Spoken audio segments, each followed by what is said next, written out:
Day 3 of helping you get over it in Clam VR. We enter The crane.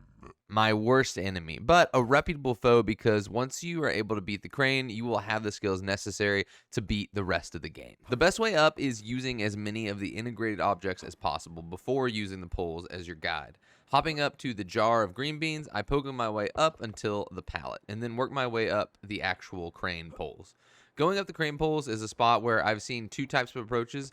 My way is to use the sledgehammer head, and on each seesaw, I pull the head back to avoid pushing me off.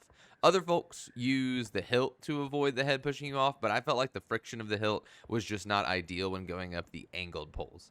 Either way, when you make it to the top, you are feasibly able to climb up on the ladder side or the opposite side.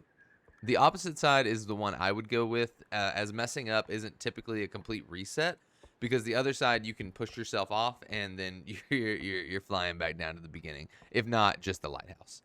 Getting up through the middle of the crane isn't dangerous as long as you stay in the middle, but it is one of the most annoying areas in the game because everything wants to stop you from getting up. But once you have reached relaxation paradise, you have two options: annoying climb to a slide or consistent crane crossing.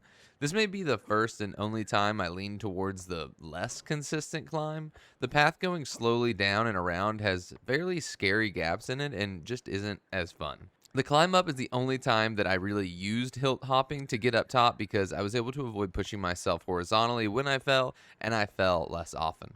However, getting the slide down is a bit harder than it looks. You really need to take your time to ensure that you get the slide between your head and hilt.